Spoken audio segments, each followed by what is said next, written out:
I had my doubts about MAID when I first signed up. Did they really trust children with soldering irons? How come I've never heard of them before? It just seemed too good to be true. I really liked their passion about getting kids to engage in science and engineering. I shared that value, so when I registered to be a mentor at Olone Elementary, I knew I had to be a good example for the children. Once I had my paperwork and my thumbprint scanned, I was ready for my first day of service. When I stepped into the classroom, I was struck by a nostalgic feeling of being at elementary school again.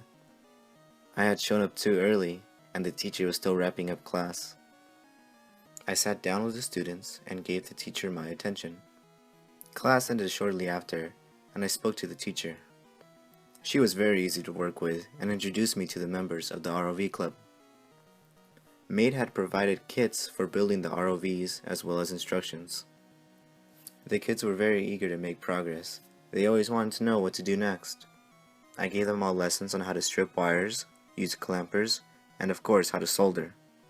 Most of them had trouble using the soldering iron, but luckily I was there to hold the wires in place while they soldered them together. I put a lot of trust into those kids. One sloppy move and my fingers would have been toast. As we assembled the ROV, I noticed how similar the control box was to the switch I had made during my orientation. Only difference was the control box had 3 switches that would later be attached to 3 separate motors.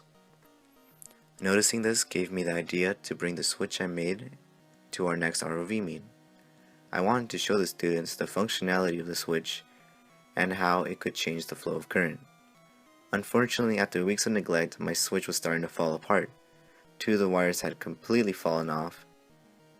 I saw this as just another opportunity for my students to learn. I brought my broken switch in and asked my students for volunteers to repair my switch. It was a heartwarming moment when they fixed it all on their own. I made sure everyone in the ROV club had got to practice soldering. It felt good giving young girls the opportunity to do work that was usually designated for boys only, and to see them effectively use teamwork. All 3 teams finished their ROVs just in time for pool practice. This was going to be the first time any of our ROVs had been hooked up to a battery. Honestly, we didn't know if any of them would work beforehand. However, on the day of pool practice, all 3 of our ROVs were in the water, working like charms. I was very proud of my students that day. We still have a long way to go before competition, but before I go, I'd like to say thank you to MAID for this experience.